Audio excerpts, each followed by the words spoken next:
Tov, Shabbat Shalom, Parashat Trouma. Avant de commencer le cours, j'ai deux choses importantes à dire. La première, c'est que ce Shabbat, c'est le Shabbat Askara de nos enfants. Et le jour tombe exactement mercredi Vav Be'adar. Et donc je consacre ce shiur, cette étude en leur honneur. Demain, Shabbat, demain après-midi, je donnerai un autre cours, Leilui Nishmatam à la Seuda Shlishit, qui aura lieu ici. Si vous pouvez le faire savoir autour de vous, donc tout ce qui se fera cette semaine sera évidemment l'honneur de nos enfants. Et Ehud, Ruth, et Yoav, Elad et Adas Fogel. Alors, la paracha de cette semaine, qui est la paracha de la construction du sanctuaire, en fait, les Béné Israël sont invités à venir offrir tout ce qu'ils ont et surtout leur cœur. Comme il est marqué au début de la paracha, mais et kolish asher yidevenu libo, c'est-à-dire je ne veux pas recevoir une trouma, je veux recevoir une trouma de celui qui est porté par son cœur.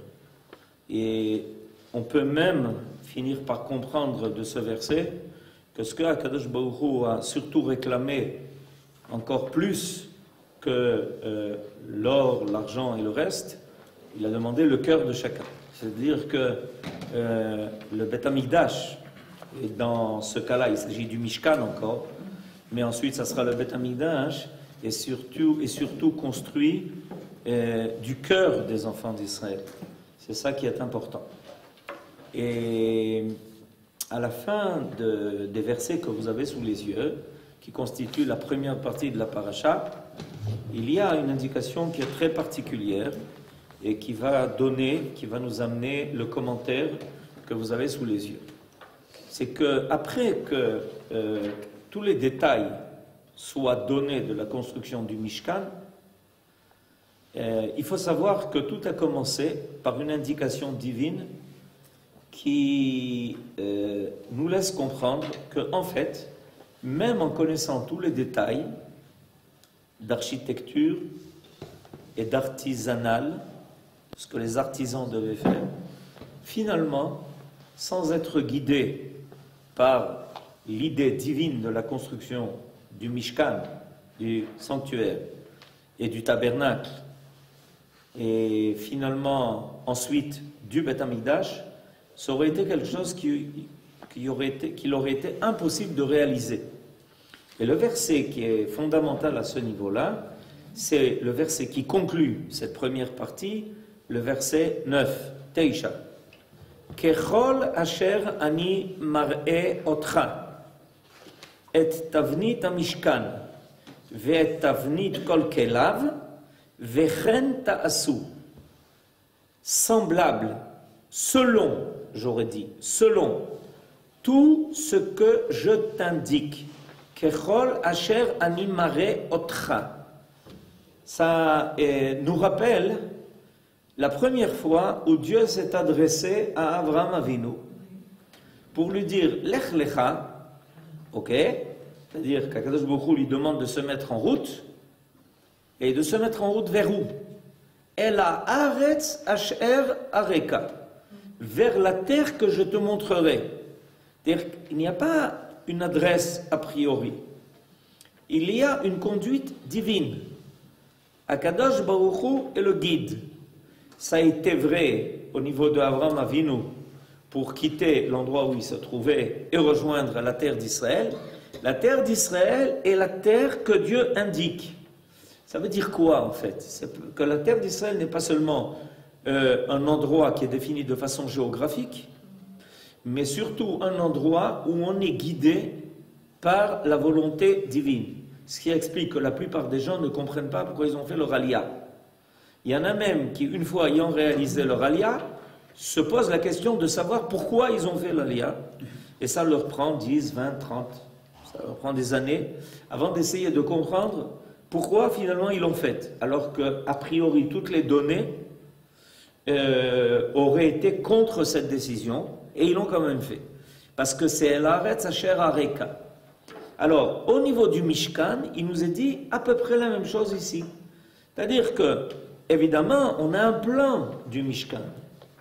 Il y a un dessin du Mishkan. Vous avez des livres qui vous diront de quoi avait l'air le Mishkan. De la même façon pour le Beth Amikdash. Mais finalement, il faut savoir qu'après tout ça, après qu'on connaisse tous les détails, il y a quelque chose de fondamental qui apparaît, c'est que sans être guidé, Moshe Rabbeinu et ensuite Betzalel, qui lui-même va se mettre à la tâche, et nos sages nous disent qu'il était inspiré d'une inspiration divine pour pouvoir guider tous ceux qui vont s'y mettre, qui vont se mettre à cette tâche-là. Donc, le Mishkan est censé faire apparaître quelque chose qui dépasse ce que l'homme est capable de penser, d'imaginer, de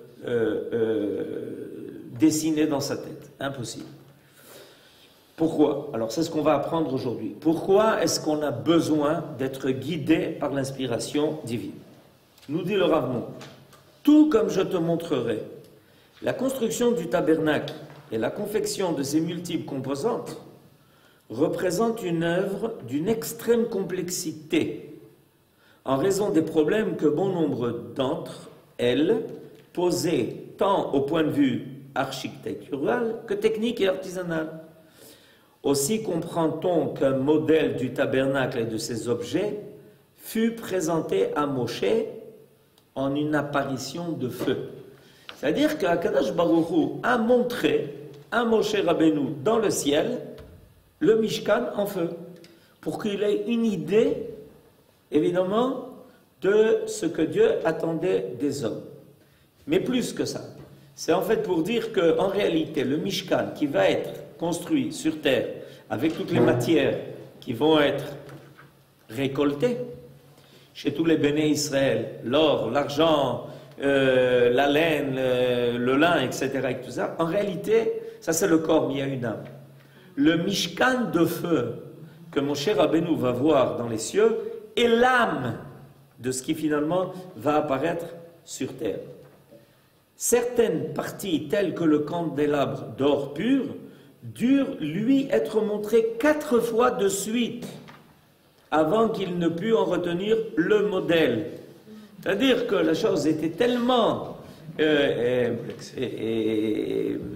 détaillée et qu'il y avait des idées que l'homme ne pouvait pas imaginer, des choses à laquelle l'homme ne pouvait pas penser.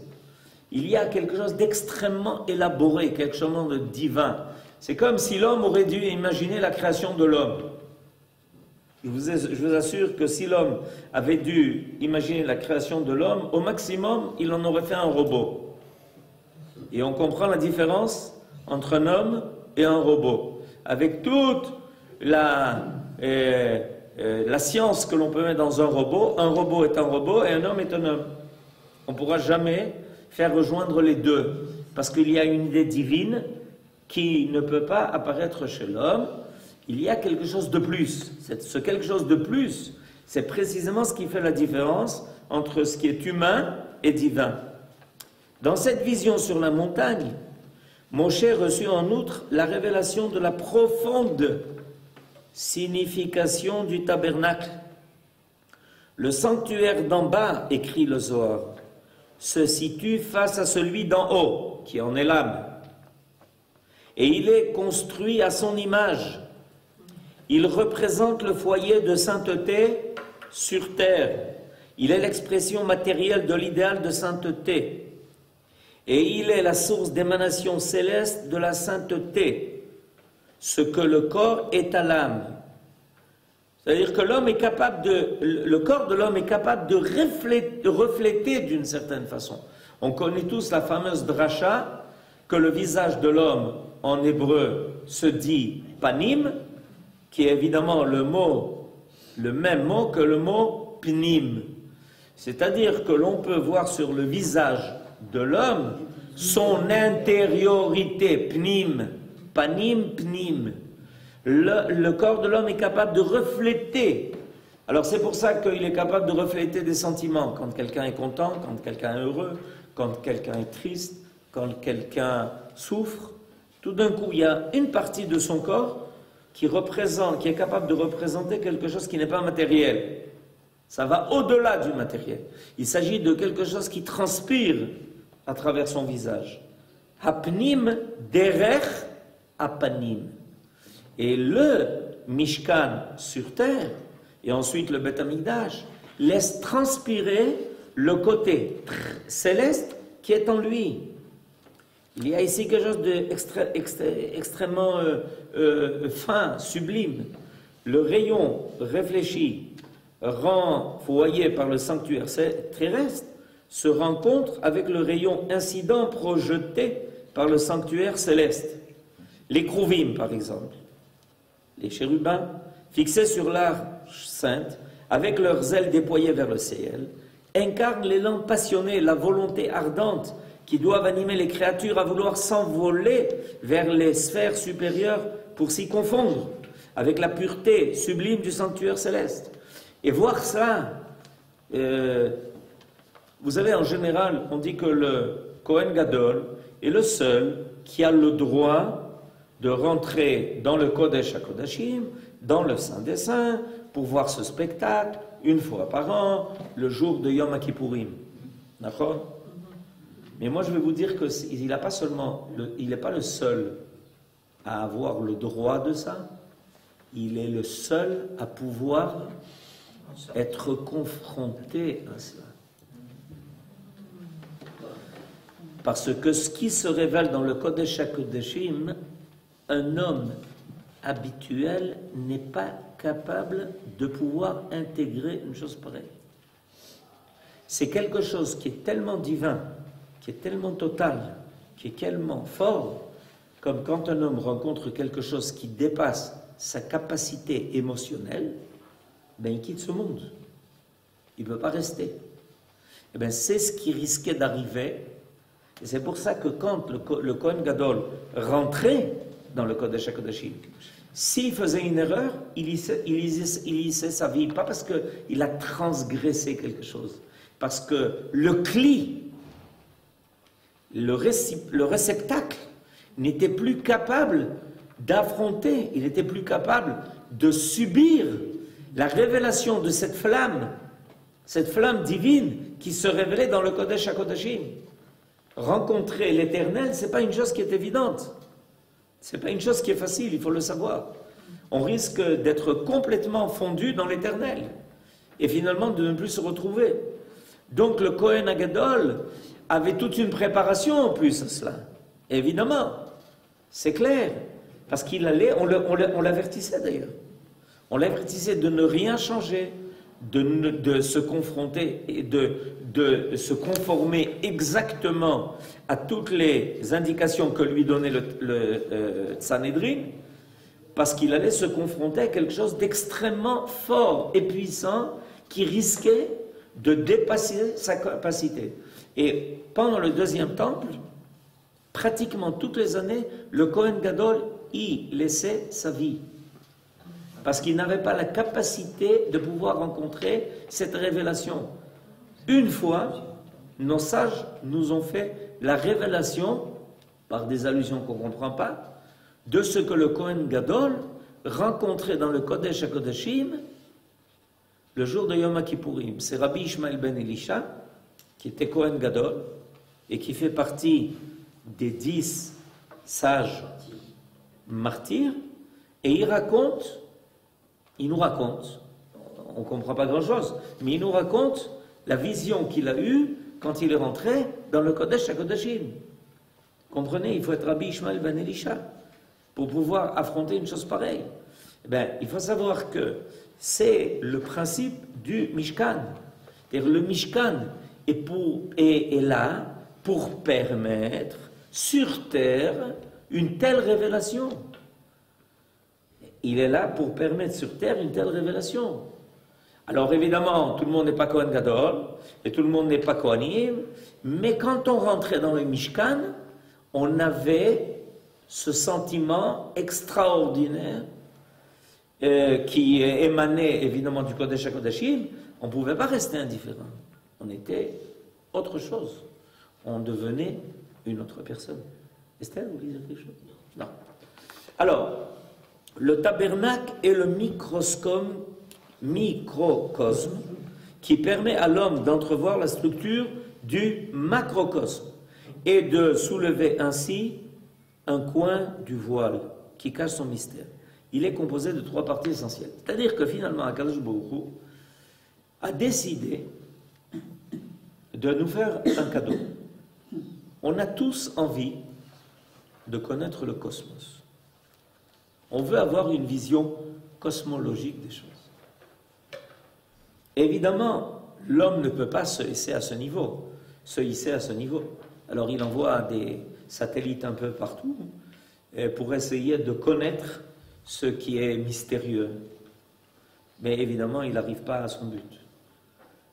Mais Akadosh Baruch Hu nous a fait un cadeau. Il a réduit le cosmos dans le Mishkan. Et quand on venait au Mishkan, on rencontrait tout le cosmos, réduit à une taille humaine. Mais l'intensité de ce qui se révèle au niveau cosmologique y apparaissait. Ça rejoint ce dont on a parlé tout à l'heure. Alors il y avait 3 parties essentielles. Le parvis extérieur, encadré de toiles montées sur piliers, long de 100 coudées et large de 50 coudées. Le portail d'entrée se situait au côté est, tandis que l'autel des sacrifices recouvert de cuivre s'élevait face à l'entrée. Un peu plus loin, vers l'ouest, se trouvait la cuve de cuivre destinée aux ablutions des prêtres. La moitié occidentale du parvis contenait le sanctuaire proprement dit, d'où aujourd'hui le kotel Amaharavi, qui veut dire le mur occidental, parce que le Kodesh HaKodashim était dirigé vers lui. Donc, c'est ce qui est marqué ici. La moitié occidentale du parvis contenait le sanctuaire proprement dit, nommé tente d'assignation Ohel Moed. Elle était partagée par un voile parochet en 2 enceintes, le sanctuaire et le Saint des Saints. Le sanctuaire, accessible seulement aux prêtres, comprenait la table recouverte d'or pur, le candélabre d'or pur, et entre les deux, l'autel de l'encensement, également recouvert d'or pur. Enfin, l'enceinte intérieure, accessible seulement aux grands prêtres une fois l'année, au jour de Yom Kippour, abritait l'arche de l'Alliance, dominée par 2 chérubins d'or. C'est de là, entre les 2 chérubins, que l'Éternel se révélait à Moshe. Imaginez-vous un peu, Akadosh Baruch Hu se révèle entre l'espace qui est entre les 2 chérubins. C'est à chaque fois une bombe atomique. L'infini dans un espace de... C'est-à-dire qu'à l'époque de Moshe Rabbeinu, c'était pas seulement Yom Kippour qu'il pouvait... Et pas seulement le Kohen Gadol. Moshe Rabbeinu. Dans le temple de Yerushalayim, construit selon le même schéma que le tabernacle, les 3 parties s'appelaient Azara, Echal et Dvir. Dvir, c'est le Kodesh HaKodashim. Et pourquoi est-ce que le Saint des Saints, le Dvir, s'appelait Dvir? Du Lachon Dibur. Parce que là-bas se faisait entendre la parole divine. Elle sortait de là, du Dvir. Or, il a été fait état à l'occasion de la création de l'homme, à l'image de Dieu, dans le récit de la Genèse, du parallélisme qui existe entre l'homme, dans sa condition physique, et l'âme universelle, dans sa structure fonctionnelle. Cette correspondance a été développée notamment par Rabbi Yosef Elbo, qui a écrit un livre de Emouna, de foi, qui s'appelle Sefer HaIkarim. Ce livre-là fait l'état des principes de foi fondamentaux dans lesquels tout homme d'Israël doit croire. Et le parallélisme se retrouve dans l'organisation du sanctuaire terrestre, fait à l'image du macrocosme. Ces 3 parties correspondent aux 3 fonctions réunies dans l'être humain. Le Saint des Saints, où repose la loi, et d'où l'esprit divin s'épand sur le monde, incarne la sphère purement spirituelle. C'est-à-dire qu'on peut voir le Mishkan, ou on peut voir le Mikdash, comme un homme. Et la tête de l'homme, c'est le Kodesh HaKodashim. Là où l'esprit se trouve, là où les grandes idées apparaissent. Le Saint des Saints où repose la loi, et d'où l'Esprit divin s'épand sur le monde, incarne la sphère purement spirituelle, dont le siège chez l'homme est la tête.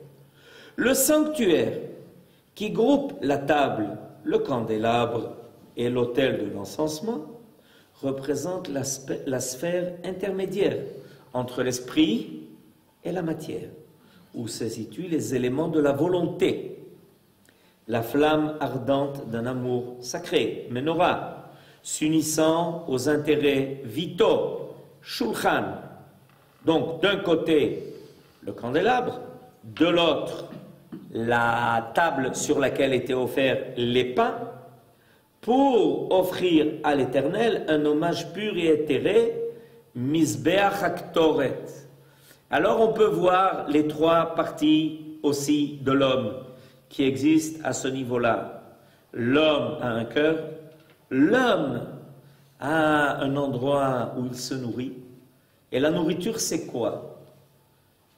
C'est quelque chose de matériel qui se transforme en énergie, en vie.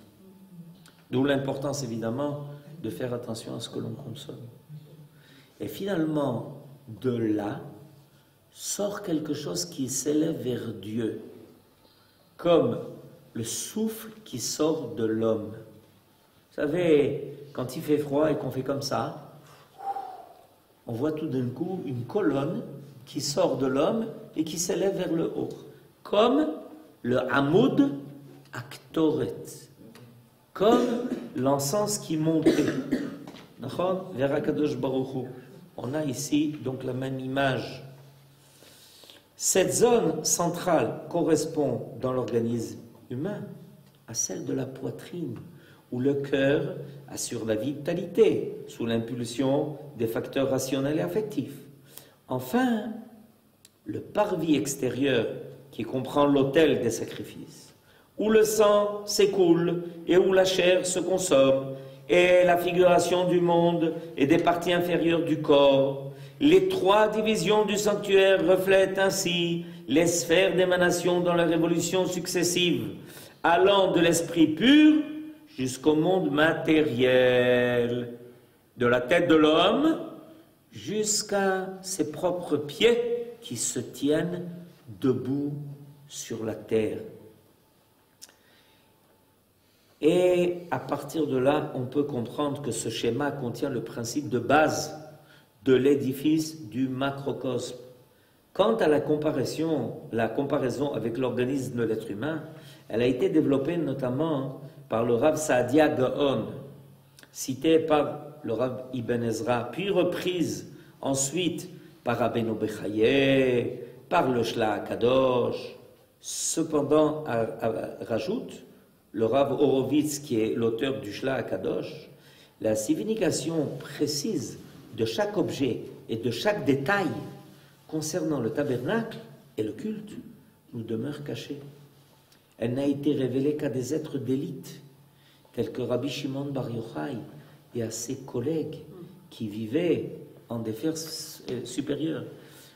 Entre nous, jusqu'à aujourd'hui, on n'a pas fini de connaître non plus tout le fonctionnement de l'être humain.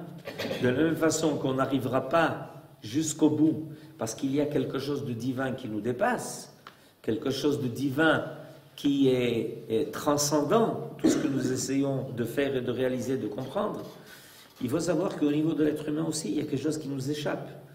À propos de la bracha que nous faisons à chaque fois que nous affirmons que nous voulons remercier Dieu de notre bonne santé, Rofé kol basar ou mafli la asot. On finit la bracha par mafli la asot. Et quoi? Qu'est-ce que ce grand Mekoubal, qui était le Réma, c'est celui qui a rajouté les halachot pour les Ashkenazim dans le Shulchan Aruch, qui est un très grand Mekoubal, il dit Rofé kol basar ou mafli la asot. Il faut savoir qu'il y a un secret que nous ne pouvons pas détenir. Comment Dieu attache l'âme au corps? Comment ce lien se fait entre quelque chose qui est purement divin, purement spirituel et totalement matériel, chair et os? Quelle est la bague qui est capable de relier un monde qui est totalement spirituel avec chez l'homme une partie qui est totalement matérielle? Mina afar bata vela afar tashuv. C'est-à-dire que Dieu attache l'âme à la poussière de la terre. Comment Dieu le fait? Le Créateur du monde et de l'homme arrive à réaliser ce défi, nous dit le Réma, c'est quelque chose qui nous est inconnu. Et pareil, dans notre paracha, où on voit au début de la paracha, qu'est-ce qui nous est réclamé? Regardez, on va voir la liste. Ce sont des choses très matérielles. Je lis à partir du verset 3. Et voici l'offrande que vous recevrez d'eux, des enfants d'Israël. Or, argent, cuivre, étoffe d'azur, de pourpre, d'écarlate, de fin lin, de poils de chèvre, peau de bélier teinte en rouge, peau de tachash, bois de chittim, huile pour le luminaire, aromate pour l'huile d'onction et pour la combustion des parfums, pierre de Shoham, pierre enchâssée pour l'éphod et pour les pectorales. Et à tout cela, pour construire un sanctuaire, pour faire une maison et révéler la présence de Dieu sur terre. Comment ça se relie? Quel détail fait que, s'il est respecté, voilà que tout d'un coup, on peut rencontrer le divin. Et si tel détail manque, on ne pourra pas rencontrer le divin, nous dit le Shla HaKadosh, ça dépasse ce que l'esprit de l'homme est capable de contenir. Alors on respecte les indications divines, on fait ce qui nous a été demandé, de la même façon que quand on vit, on respecte ce que Dieu nous a demandé. Il nous a demandé de respirer, eh bien on respire. Il nous a demandé de manger, ben on mange. Il nous a demandé de boire, on boit. Et tout ça fait que finalement, en nous, peut se révéler notre âme. Ben c'est le même principe. Donc on a ici, et je terminerai par là, un triple parallèle. Premièrement, le cosmos. Deuxièmement, le tabernacle, qui, en microcosme, va révéler le cosmos, et l'homme qui lui correspond. Donc il y a, en fait, trois éléments qui vont se réunir quand l'homme vient au Mishkan, au Mikdash. Il vient rencontrer sa propre image, mais à une dimension cosmologique. Et c'est pour ça que tout d'un coup, il grandit énormément. Le fait de venir au Mikdash, le fait de venir au Mishkan, ça le fait grandir à une dimension cosmologique. Et c'est pour ça que les mêmes parties que l'on peut retrouver dans l'ensemble de l'univers, ensuite dans le Mishkan et finalement chez l'homme, se correspondent. Pour qu'il y ait une correspondance aussi, pas seulement au niveau du schéma, mais au niveau de l'essence.